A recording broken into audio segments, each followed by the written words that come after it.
Bom dia, Soco Matinal, seu programa de macroeconomia, geopolítica e mercado financeiro de noite. Hoje aqui, sexta-feira, né, um dia diferente para todo mundo. Espero que para vocês seja um bom dia aí, ou no sábado que vocês estão assistindo, porque hoje aqui tem uma pessoa que está com a gente, que é um cara que ele não tem medo de falar o que o mercado deve ouvir, ele mesmo. Aquele que quando apaga uma luz, o escuro é que sai correndo. Ele que tem coragem de falar pro cabeleireiro que o corte ficou ruim. Ele que quando nasceu o médico foi quem chorou. Ele mesmo, Douglas Ribeiro. Diz seu bom dia aí pra todo mundo. Bom dia a todos, bom dia Manuel, bom dia Edson. Bom dia. Casimiro e bom dia Lucas. Casimiro Não, Casimiro. né? Casé, todo mundo conhece o Casé também. Lucas, meteu o Lucas aí. Você, não, Luiz na verdade, que é também ajudando a gente agora no nosso programa. E também você de casa, um bom dia, e que a gente vai trazer muita notícia interessante do mercado financeiro. Chama. E eu também, não em menor nem em maior, mas em pé de igualdade, em relevância. No Brasil a gente também tem Manuel Neto aqui. Bom dia, senhoras e senhores. Bom dia, Edson. Bom dia, Casé. Bom dia, Douglas. Bom dia, Luiz. E bom dia, Lucas também. Espero que eles estejam nos assistindo. Senão, Espero mesmo. Senão, nem vem. Nem volta. Hoje em dia o povo quer férias. Não sei, 6 anos trabalhando direto, quer férias agora. Porra. Enfim, hoje temos aqui, Bolsonaro preso no Brasil. Brincadeira, mais ou menos isso, né? Porque Alexandre de Moraes nega pedido de Bolsonaro para viajar ali para a posse de Donald Trump. E aliados ali avaliam inclusive sanções ao Brasil por tal determinação. Não acredito que vai ter alguma sanção, mas é algo interessante, né, cara? Literalmente ele ficou preso no Brasil. Então, fusão entre Azul e Gol divide aí especialistas, e quando a gente tem divisão de opiniões, a gente tem o Douglas para dizer o que é verdade. Temos aqui a economia da China que cresce 5% em 2024, né? Mas o encolhimento da população começa a ser um desafio. E o Douglas, novamente ele, né, trouxe uma análise aqui sobre como que funciona o crescimento da China, né? Que o PIB não necessariamente tem a ver com desenvolvimento, mas sim com crescimento. Tem uma diferença aqui, vocês vão entender. Além disso, União Europeia e o México selam aí um acordo de livre comércio entre o bloco econômico e o país. Muito semelhante ao acordo que teve entre a União Europeia e o Mercosul. Dessa vez, União Europeia e os mexicanos. Hoje, um dia especial, a gente vai começar com os índices. Então vamos começar pelo Brasil. O Brasil teve um aumento ali, teve um crescimento ali do Ibovespa chegando a mais de 122 mil pontos. Muito interessante porque a gente já via que estava semanas caindo bastante. Tinha muitos gestores que estavam shorteados nas ações O que é shorteado? Shorteado é quando você sai vendido do índice, né? Você vende e você ganha com a desvalorização. Então, por exemplo, você estava vendido a 118, por exemplo. Se ele caía para 115, você estava já ganhando, você ia recomprar para devolver essas ações ou índice também. Eu poderia explicar para uma criança que um shorteado seria aquele cara que durante uma mesa de sinuca fica não jogando, mas está de fora e olhando, falando assim, vai dar ruim, é? Sim, Pronto, fica... Obrigado. E se tiver a desvalorização, você está ganhando dinheiro ali, porque você vai recomprar mais barato e depois devolver para quem é o dono, o custodiante desses ativos. É apostar na queda. Exatamente, Justo. apostando na queda ali. Então a gente fechou sexta-feira agora com o avanço do Ibovespa, impulsionado muito pelas ações da Vale, que chegou a valorizar mais de 3% durante o dia. Na parte dos Estados Unidos, a gente tem todos os índices subindo. Isso aqui é muito por conta de liquidez também dos mercados. A aposta também do Donald Trump, que vai trazer expectativas também dos investidores. A gente também teve várias baterias de dados ali macroeconômicos durante a semana. Então, por exemplo, a gente teve o CPI, que é o índice ali de inflação americana. A gente tem um payroll também. Então, isso também trouxe expectativas para o mercado. E além de ter divulgação ali de resultados dos bancos também. Por exemplo, se a gente pegar o Goldman Sachs, ele é mais voltado ali para o setor ali de financeiro, mais voltado ali para investimento, que é um setor que o Donald Trump prometeu trazer influências positivas, né, impulsionar esse setor. Então veio crescendo também os lucros. Você também tem o Wells Fargo também, que veio crescendo os lucros também, só que tem uma modalidade de investimento, uma modalidade de modelo de negócio um pouquinho mais diferente, é voltado também para o crédito pessoal. E você também teve ali os títulos americanos de 10 anos, que estava caindo ali na casa de 4,59, que quando a gente estava falando no início dessa semana, chegaram ali a 4,80, então reduzindo as taxas de juros, você tem uma expectativa melhor ali para os ativos de maior risco. Na parte da Ásia e Pacífico, a gente teve ali o aumento ali da bolsa da China, subindo 0,18%, e você também teve a bolsa ali de Hong Kong também na mesma direção. O que tem caído muito ali é a bolsa do Japão. Por que isso foi impulsionado ali a bolsa da China ter subido, né?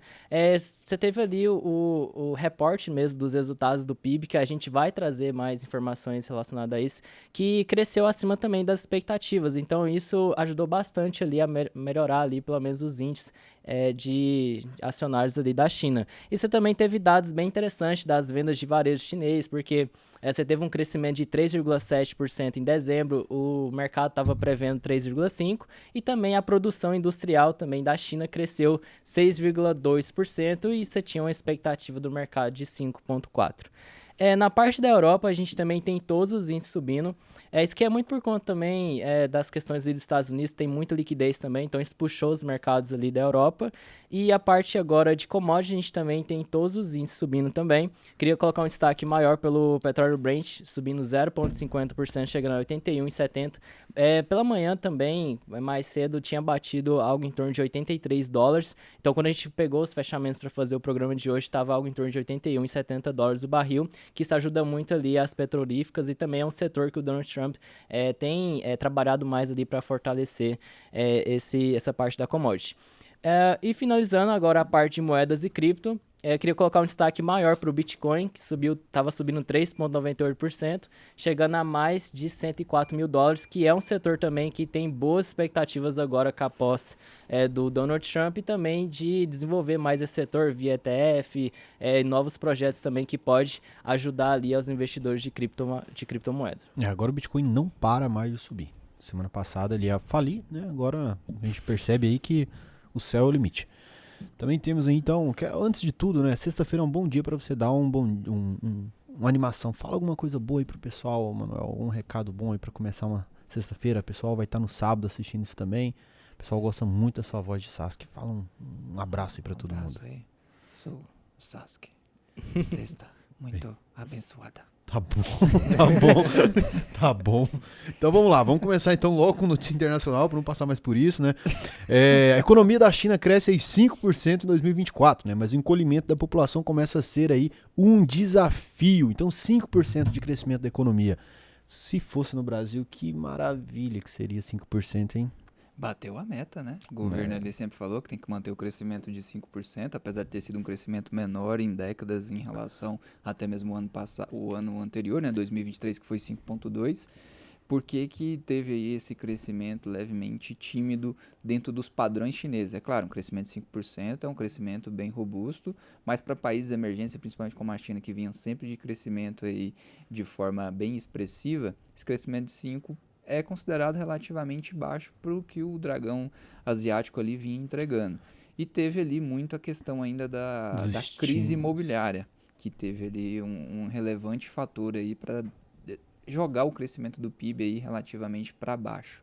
Um outro ponto também é que esse crescimento ele só foi possível de ser alcançado devido àquele pacote de estímulos que a gente veio falando ali desde o finalzinho de setembro, que foi o que o governo chinês veio com esse pacote bem expressivo na tentativa de estimular de novo a economia, influenciar o consumo ali doméstico, só que não foi o suficiente, mas ele foi o suficiente para pelo menos atingir a meta. E um outro ponto muito interessante é que, não sei se vocês têm conhecimento, mas a China ela tinha ali uma política bem rígida com relação a filho único, que durou de 1980 até 2015, que estava gerando muita pressão ali na questão de criação de filho. Criar filho ali era relativamente caro no ambiente chinês, e isso meio que trouxe ali uma sensação já meio que de cultura dentro do chinês de não querer mais ter mais de um filho. Manuel, E isso gerou aí puta ideia ruim isso aí, né, cara?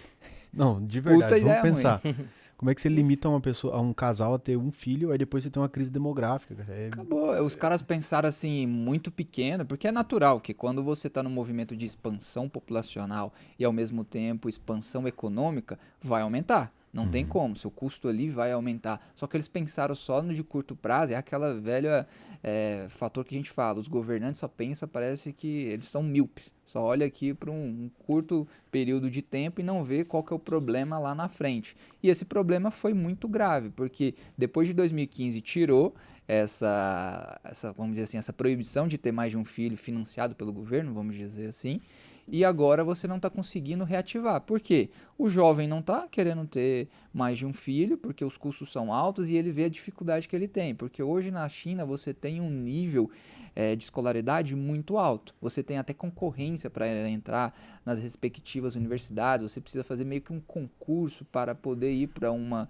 universidade. Você está ali numa província, se você passa naquela faculdade, aí você está autorizado a mudar para uma província que tem um melhor nível ali de desenvolvimento. Só que a maioria da galera que está formando ali na idade de 24, entre 21 e 24 anos, elas já estão se tornando desempregadas. Tanto que hoje o número de desempregados no ambiente chinês é de quase 25%. Então é um número muito alto. Isso vai gerando ali um desestímulo e acaba que a economia doméstica não está sendo capaz de sustentar o que pulsa realmente ali a economia chinesa. Então é aquela velha máxima, você está tendo deflação. Imagina, você sempre está pensando no seguinte ponto: ah, maravilha, eu tenho dinheiro hoje, eu compro essa máquina aqui por R$1.000, por exemplo. Ah, mas eu tenho certeza que daqui 3 meses eu vou conseguir comprar ela por R$800. Então você sempre vai estar adiando ali a compra. Esse é o problema da deflação, porque você não consegue estimular. Então cada vez mais o mercado vai ficando ali desestimulado. E um outro problema é que a população chinesa teve esse decréscimo aí de quase 1,4 milhões. De 2023 para 2024, teve mais números de pessoas morrendo do que nascendo na China. Você teve um grande problema aqui. Para 2030... Tem uma projeção de ter cerca de 600 milhões de pessoas já com a idade acima de 60 anos. Hoje é 280. Então você vê que num curto espaço de tempo isso vai aumentar assustadoramente, vai gerar pressão ali para a questão da previdência, então vai ser um grande problema ali para a China. Tem uma luz no fim do túnel que esse governo que está atualmente, ele vai impulsionar novamente a economia a partir de março com novos estímulos. Só que a gente não sabe exatamente qual que vai ser a capacidade de estimular realmente a economia chinesa e ao mesmo tempo tem muita precaução porque o Trump vai assumir agora na próxima segunda-feira e ele já prometeu ali algum pacote em relação à questão de tarifas de importação. E isso pode gerar ali um conflito no relacionamento comercial entre as duas nações. É ruim para ambas, mas principalmente para a China, que já está passando por problemas internos. Então, se ela conseguir ter talvez ali um problema na sua parte de exportação, que é na sua balança comercial, aí pode atingir fielmente ali no sentido de machucar de forma profunda ali o grande país asiático aí, que hoje é a segunda maior economia do mundo. E sobre essa política do um filho, né, que houve ali na China nesse tempo, uma consequência também que houve foi as pessoas, as famílias optando por ter meninos e não meninas. Então você tem ali, se eu só posso ter um filho, vários casais ali, a grande maioria optou por somente ter meninos. Uma escolha de casal ali, né? E quando você puxa um apanhado, teve muito isso. E aí, tardiamente, você tinha literalmente muito mais adolescentes meninos do que meninas. E aí isso gera diversos problemas dentro de uma sociedade posteriormente. Então, já teve política meio esquisita, mas essa aí bateu o recorde, cara. Demais. Sendo que o boom demográfico, né, que é você ter mais pessoas nascendo e menos pessoas se aposentando, é o que sustenta a pirâmide que é o INSS, que é a previdência de qualquer país. Então, como é que você vai contrário a isso, né? Ainda mais num país que tem mais de 1 bilhão de pessoas como a China. É loucura. Cara. Sim, tem uma curiosidade nos Estados Unidos que... ficou até famoso, são crianças que nasceram na década de 1960, porque depois do fim da Segunda Guerra Mundial, você teve ali uma expectativa bem positiva de melhorar a atividade econômica, não só ali nos Estados Unidos, como também na Europa. Aí você teve ali os baby boomers, exatamente, ficou bem famoso esse conceito, que para um país crescer, você precisa ter... pessoas também, ao longo do tempo, consumindo. Então, assim, esse tipo de política é contracionista, né? Se a gente for pegar do contexto histórico também. Então, isso preocupou agora a China e, claro, se eles querem conseguir ali as suas expectativas políticas, né, também, porque quando a gente fala da China, a gente não está falando apenas sobre crescimento econômico ou desenvolvimento econômico, toda a economia da China é voltada também à política, então às vezes, por exemplo, a gente viu alguns episódios recentemente, por exemplo, que o governo adotou medidas para o setor de educação. Agora esse setor não é para ter lucro. Então todos os empresários teve que mudar ali os seus negócios, né? Ou ir para outro tipo de forma ali de ofertar esse tipo de serviço sem ter os lucros, ou enfim, criou formas ali de tentar monetizar de outras formas. E às vezes isso atrapalhou ali no curto prazo desse setor. Só que a política a economia da China é extremamente política. Às vezes não é só sobre desenvolvimento econômico, é muito diferente de crescimento econômico. Que aí você pega índices ali como IDH, renda per capita, acesso à educação das pessoas, acesso à moradia, à saúde. Então, isso tudo prejudica ali a parte da China. Sim, maravilha. E sobre, quando a gente pensa em falar de política burra, vamos lembrar do Brasil em um ponto aqui? Olha que interessante, cara, essa proibição de obter lucro sobre um determinado setor da economia, que isso faz com que as pessoas se movam. Dá para lembrar muito do caso no Brasil que a gente teve sobre propaganda em horário de comercial de conteúdo infantil. Vamos lá, vocês lembram ali quem tem uma alma boa e foi ali na época de 2000 acompanhou a TV Globinho, né? Você ia no SBT, tinha outro nome, qual que era? Bom Dia e Companhia, Bom Dia e do Companhia. Yude, da PlayStation 2. Toda criança assistia aquilo lá. Por quê? Porque era um momento ali da infância, tinha alguns desenhos para assistir, deixava a criança ali assistindo e tudo mais. Ou seja, mas quem que financiava isso? Eram os comerciais entre os desenhos. Ponto. Só que para proteger, olha que idiotice, para proteger as crianças de ficarem vendo comerciais, foi proibido ter comerciais ali, passou uma lei que foi proibido ter comerciais entre conteúdos infantis. Isso serve para o YouTube, serve para muita coisa. Quando isso aconteceu, claro que isso já foi mais, não foi revogado, mas já tem forma de você hoje conseguir, mas naquela época não existia mais nenhuma forma de você monetizar em cima de conteúdo infantil. Então o que acontece? Tiraram o conteúdo infantil, colocaram o programa da Fátima Bernardes, tiraram do SBT também, ou seja, não existia mais, a partir daquele momento, uma lei que veio para proteger as crianças de ver conteúdo comercial em meio a um desenho. Qual que é o resultado disso? Então qual que é a intenção? A intenção é, beleza, vamos tirar os comerciais e ficar só o desenho. Só que olha que burrice, você acha que realmente um canal de comunicação vai deixar um conteúdo que ele não é remunerado? Não, ele tirou os desenhos e colocou um outro programa. Então fez com que todas as crianças que assistiam um programa, assistiam um desenho, agora não tem nenhum conteúdo mais para assistir. Então olha que política burra, entendeu? Você pensa com tem uma intenção, quando a gente pensa em política, não quer dizer que a consequência seja a mesma que a intenção. Então, pô, pra mim isso é uma das maiores burrices. Quando você olha para uma criança que antes assistia um desenho, que tava ali e tudo mais, agora ela já não tem mais isso porque ela foi protegida de ver comercial. Mas pô, temos aí o resultado disso. Interessante, né? Então agora vamos para o quê? União Europeia, que faz um acordo bilateral aí com o país México. Então, vamos falar agora sobre esse acordo, né? Não só do Brasil, que demorou anos, né? A gente ficou mais de 20 anos negociando ali esses acordos de livre comércio ali com a União Europeia. Agora parece que depois que eles conseguiram, de alguma forma, crescer ali economicamente, a gente sabe que a União Europeia tem passado por maiores dificuldades ali, principalmente a Alemanha mesmo, que é o motor mesmo de crescimento da Europa, tem passado por maiores dificuldades, e agora eles viram que se alinhar ali a novos parceiros comerciais pode ajudar eles ali a crescer e também, de alguma forma, melhorar ali o ambiente econômico. Vamos falar de dados aqui, por exemplo, o comércio bilateral entre México e União Europeia. Eles, totalizando, dá algo em torno de 106 bilhões de dólares, separado aqui entre 84 bilhões em bens e 22 bilhões de dólares em serviços. Essa estratégia da União Europeia é muito visando ali a expandir mesmo a sua defesa comercial, né? Porque tanto o México como também a União Europeia, eles têm ali ameaças de aumentar ali as tributações os impostos, né, de tributação de importação ali para a parte dos Estados Unidos. Então, muitos países têm adotado ali medidas antes mesmo da posse do Donald Trump ou de tomar algumas decisões que podem ser desfavoráveis ali, tanto para a Europa como também outros países. Então, eles estão unindo força ali para tentar sair dessa situação. Agora, é curioso porque uma vez até estava lendo sobre alguns comentários, algumas notícias relacionadas a isso. não é tão vantajoso assim países agora que estão em desenvolvimento se alinhar tanto à União Europeia devido a questões ali que envolve, porque por exemplo, é um continente que não tem, tudo bem que é um continente que tem uma renda per capita maior, mas ele não cresce tanto. Por exemplo, se a gente tivesse um acordo de livre comércio, talvez, para uns países ali asiáticos, que cresce a taxas interessantes, você tem ali um custo de matéria-prima menor, você tem condições ali de, por exemplo, imagina que uma empresa brasileira se instala em um país ali como o Vietnã, às vezes, ou a Malásia, que são países que estão crescendo ao longo do tempo, têm gerado riqueza, talvez você tenha um upside maior do que você se alinhar, talvez, a países que, de alguma forma, já estão maturados, ou seja, não cresce a taxas tão altas. Então, é uma forma da gente conseguir distribuir maior ali as receitas e também a parte do PIB nesses países. Maravilha. Agora para as notícias nacionais aqui do Brasil, para vocês aí do Suco Matinal.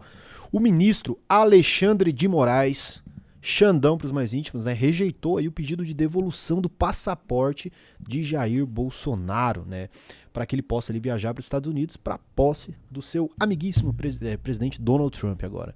Então é isso, Xandão tancou, falou não vai, passaporte tá comigo, fica aí e assiste pela TV.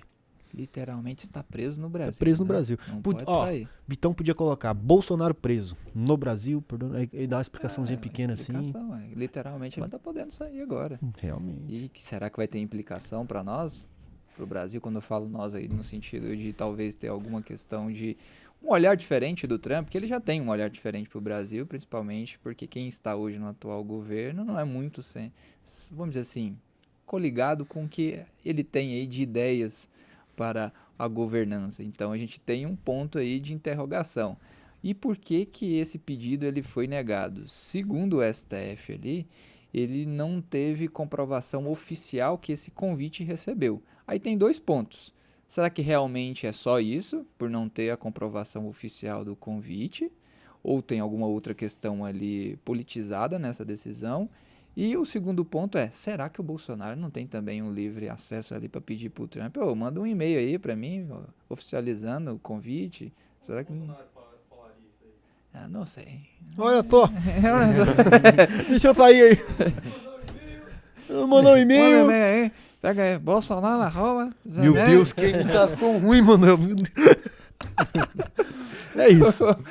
É isso, não tem muito o que comentar sobre essa questão. O que agora fica com receio é que se realmente os Estados Unidos, por esse motivo em específico e outros fatores, pode pesar na hora de olhar ali o Brasil e querer talvez taxar alguma questão de parte de exportação do Brasil e importação por parte dos Estados Unidos de produtos brasileiros, visto que a gente tem também um acordo bem substancial ali em relação a comércio com os Estados Unidos. Mas teria que esperar, não tem como também falar, porque o Trump ele está prometendo muitas coisas, mas talvez pode ser também só um blefe. Então ele vai implementar realmente muitas coisas para até oficializar toda a campanha que ele teve ali com questão do que foi prometido e para ele dar também um pouco de aval para os eleitores que votaram nele. Só que eu acho que ele não tem essa capacidade de implementar tudo, porque senão ele vai estar dando um tiro no próprio pé e vai estar trazendo ali um cenário inflacionário para dentro dos Estados Unidos, que já não está num cenário tão tranquilo assim. Então, existe também esse outro ponto. Mas é um risco que o Brasil está assumindo e que talvez ali o atual governante possa estar com dor de cabeça nesse momento, se isso trouxer aí consequências graves aí num curto prazo. Então, mano, é o clássico, eu sou de falar e não de fazer. Entendi.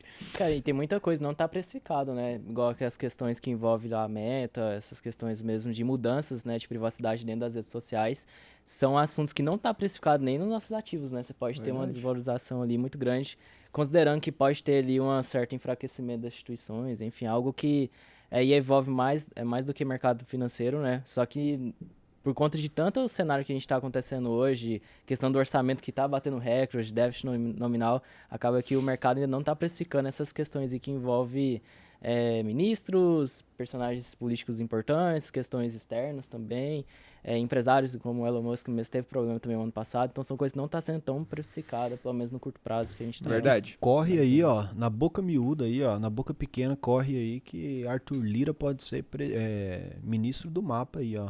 Ministro do Ministério de Agricultura. A gente falou no Giro do Agro sobre isso. Não trouxemos aqui, por quê? Porque quer saber disso, vai lá no Giro do Agro, vai ter lá no AUVP Agro, outro canal, agronegócio. mas corre aí na boca miúda que pode vir aí com o fim do mandato dele de presidente da Câmara, né, o Arthur Lira seja aí nomeado para, ia falar presidente, cara, não, presidente, ministro do Ministério da Agricultura, uma das maiores pastas aí do governo. Por quê? O presidente Lula aí, vendo o enfraquecimento junto com o Congresso Nacional, busca o maior nome do Centrão, né, Arthur Lira, grande Arthur Lira, grande. Arthur Lira é foda, enfim. E além disso, né, agora a gente tem uma outra notícia que envolve o Brasil, que é o quê? A fusão entre a Gol e a Azul, né, as duas grandes viações que a gente tem aqui no Brasil, preocupa alguns analistas, principalmente, vamos resumir, formação de cartel. Por quê? A Gol, junto com a Azul, já formam mais de 60% hoje dos voos nacionais. Tendo aí a integração total entre toda a logística das duas empresas, tá formado um cartelzinho aí. Não que a gente é contra, mas tá formado, né? Não tem como negar.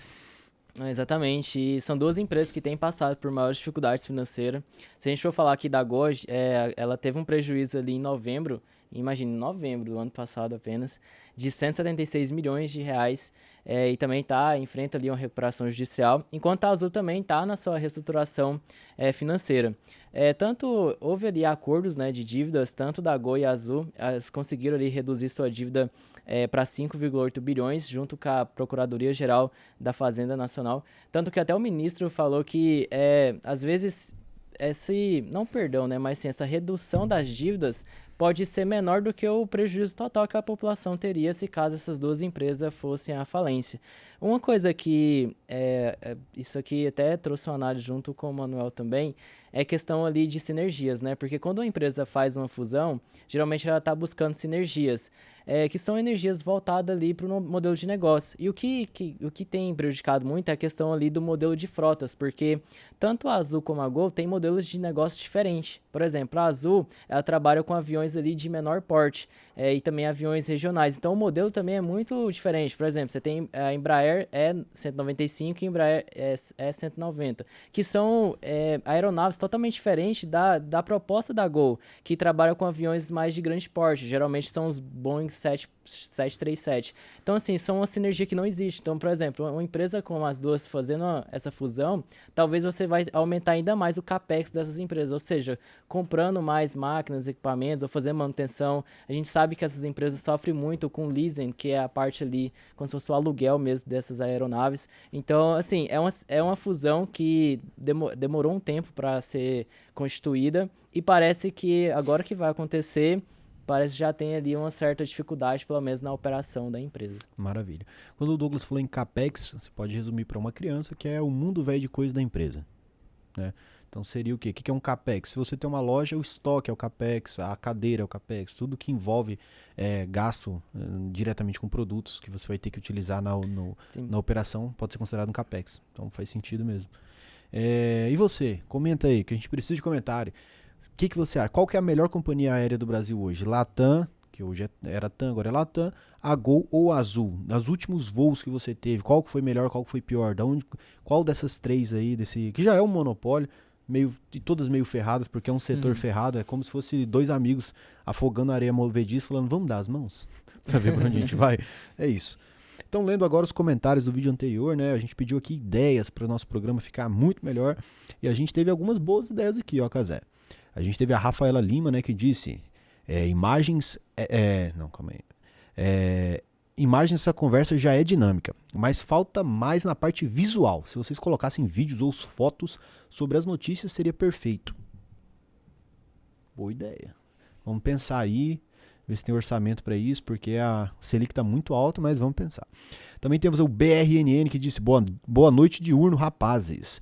A pedido do Edson, tenho duas ideias para o programa. A primeira sendo, todo fim de mês, fazer uma versão especial com os índices mensais e as notícias que foram mais relevantes naquele mês, tipo uma retrospectiva. Se tiver orçamento. Se tiver curtido aí, a gente ganha o orçamento conforme tem curtida, então curte aí pra gente. A segunda é fazer um só programa de Q e A, que eu tive que pesquisar, que é questionário, pergunta, respondo pergunta, com um elenco maior. Tô pedindo isso no Forms da UVP há tempos. Vamos pra cima 2025. Esse aqui, com saco matinal. Eu acho que esse não dá pra fazer porque, pô, já é difícil pegar 2 pessoas aqui. Pegar todo mundo seria difícil. Mas, obrigado pelo tempo. Final do ano a gente faz esse aí. Temos aí também a Gabriela Matos, que tava na baguncinha, Gabriela Matos, que disse, bom dia, não precisa mudar nada, o bom é ser um programa de tradição.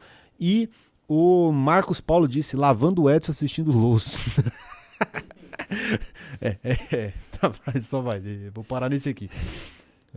Qual outro comentário vocês têm aí? Pois é, eu também tô com a mesma ideia da Gabriela. Programa de tradição. Tradição tem que manter ao longo do tempo aí. A gente já teve uma tradição boa, já mudou ali quando a gente trouxe ali a parte dos índices junto ali com os slides. É verdade. Já teve muita muita tecnologia inovação. também. Foi uma grande evolução. Não, esse programa aqui é tecnologia pura. Isso aqui pô, Esse programa começou com duplas. começou 2 pessoas, Aí, vai já lá. tem 3. Um grande avanço. Bom, puta ideia ruim foi a minha de pedir ideia pra eles, né? É isso. Que ideia. Vocês têm comentário não? Vocês estão... Eu tenho aqui o da Degmar Neto, é rápido aqui. Ele falou assim: fala, queridos, bom dia. Bom dia. Ou boa noite. Boa noite. Como a economia da Rússia consegue se manter forte mesmo tendo guerra? Simples, fácil. A Rússia é muito grande para cair. Too big, too feio.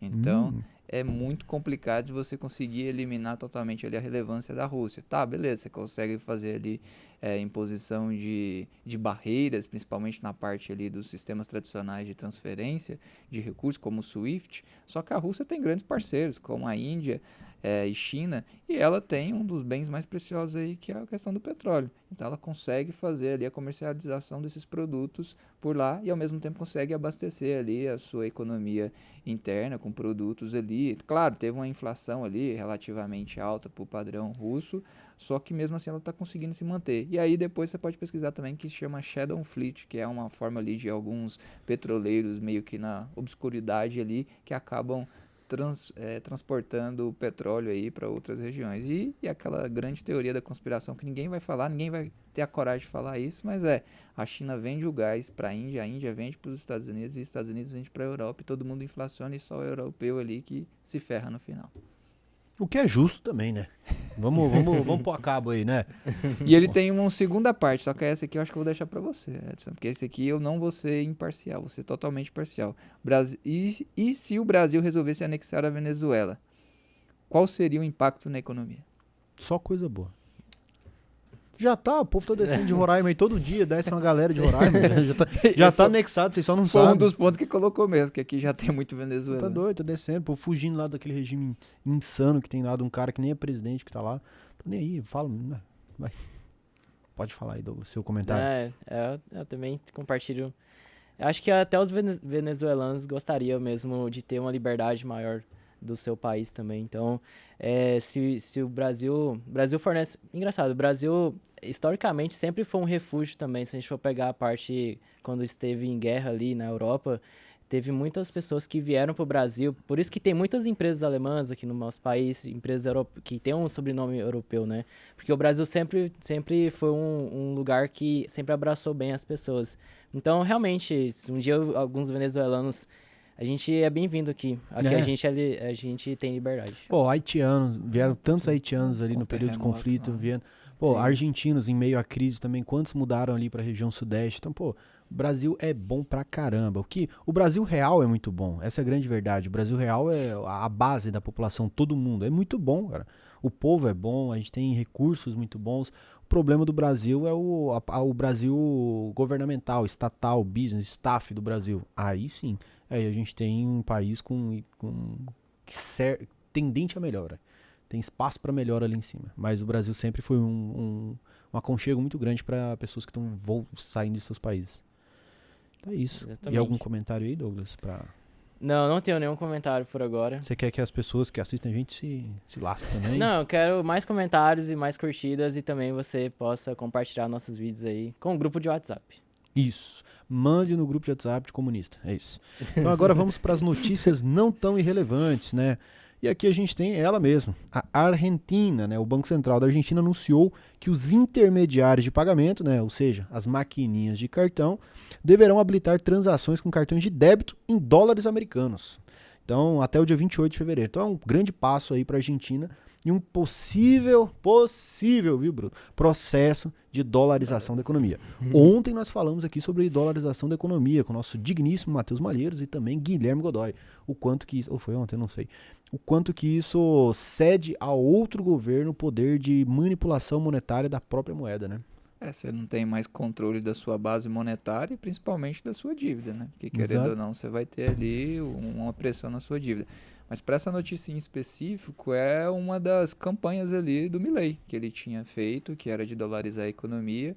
Ele ainda fala que qualquer relação com pagamento de tributos dentro da Argentina ainda é totalmente em peso. Só que agora, a partir de 28 de fevereiro, você vai ter essa possibilidade de já poder aí fazer todas as suas compras em dólar. E hoje, a partir de hoje, no mercado argentino já existe a permissão para ter lá a etiqueta, quando você vai comprar algum produto, tem em peso e em outra moeda estrangeira, podendo ser dólar ou qualquer outra moeda, desde que tenha ali a liberdade para o comerciante colocar o que ficar mais favorável para ele. Um ponto positivo é que a inflação da Argentina registrou aí cerca de 114% frente a 300% antes. É uma redução, ainda é muito alto? É muito alto, mas é uma redução já expressiva, teve cortes na taxa de juros básica da Argentina, então você está tendo um ambiente relativamente mais favorável para negócios e principalmente olhando para a parte do orçamento, do déficit primário e até mesmo do déficit nominal.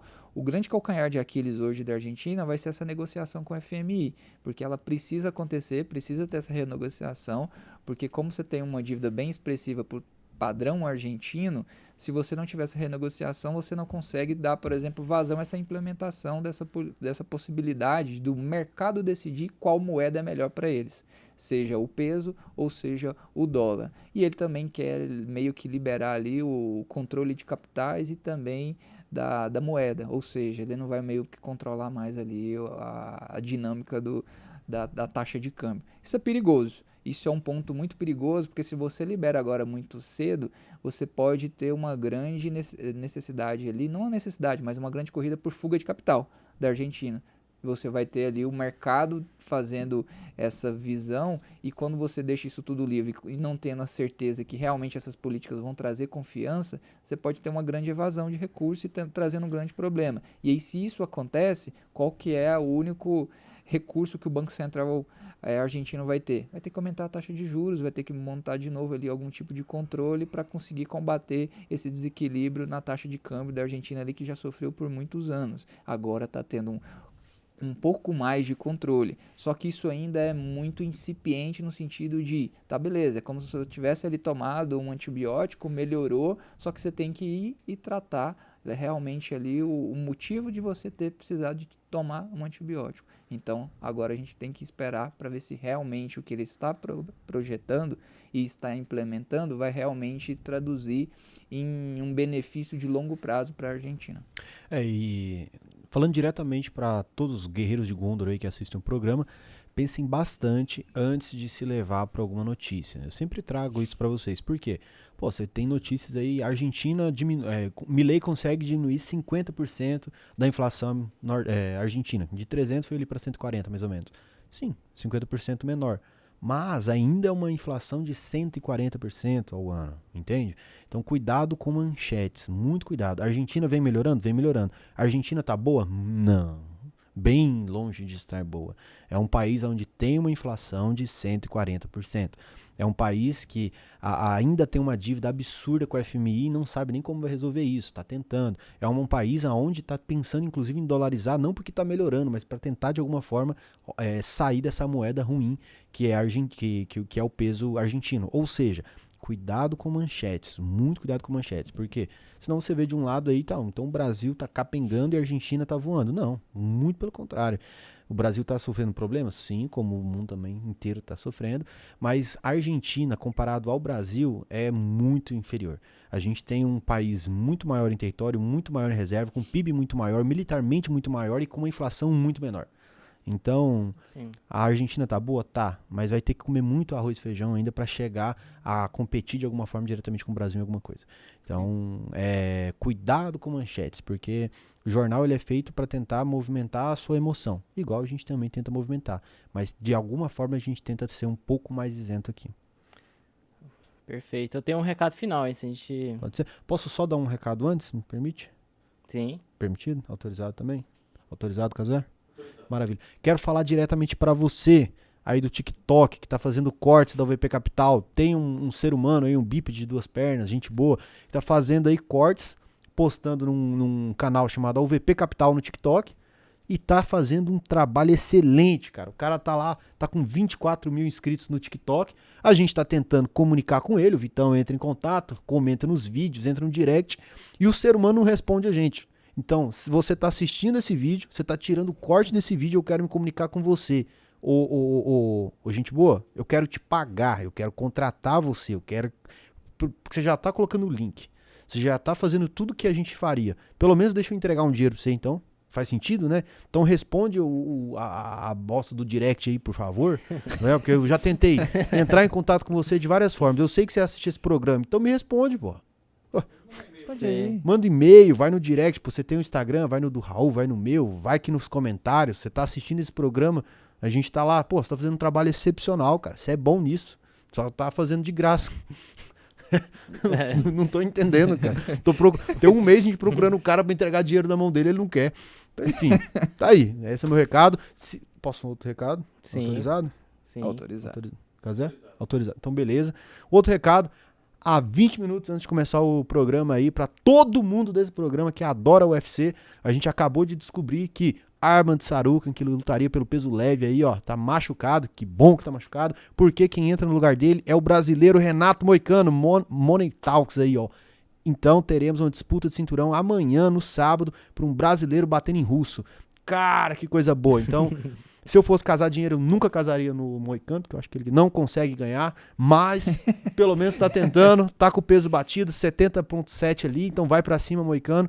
E o Moicano, inclusive, toda a vitória dele, ele fala da escola austríaca no palco do UFC. Ou seja, ele ganha, espanca um gringo, depois pega o microfone e começa a falar pra galera Lemisses. É isso.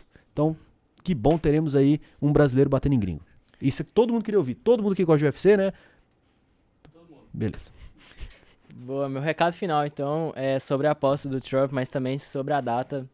Segunda-feira é um feriado nos Estados Unidos, em homenagem ao Martin Luther King, que foi um dos grandes ativistas ali de movimentos sociais. Só queria fazer essa homenagem também, porque foi uma pessoa importante também ali para os Estados Unidos, principalmente ali para as pessoas negras também, né, que buscavam ali seus direitos também civis. E engraçado que, se a gente for pegar aqui os dados, ele também ganhou ali o Prêmio Nobel da Paz, em 1963. Então, além de ter a posse do Donald Trump, você também tem a homenagem ali, o feriado do nosso querido Martin Luther King. Então, seria esse o meu recado final. Então, até mais, galera. Assim, vocês também tenham um ótimo final de semana aí e cuidado com os períodos noturnos aí. Quer uma curiosidade? Martin Luther King chamava Mikael. É sério, não é brincadeira, é uma curiosidade. Acabei de pesquisar.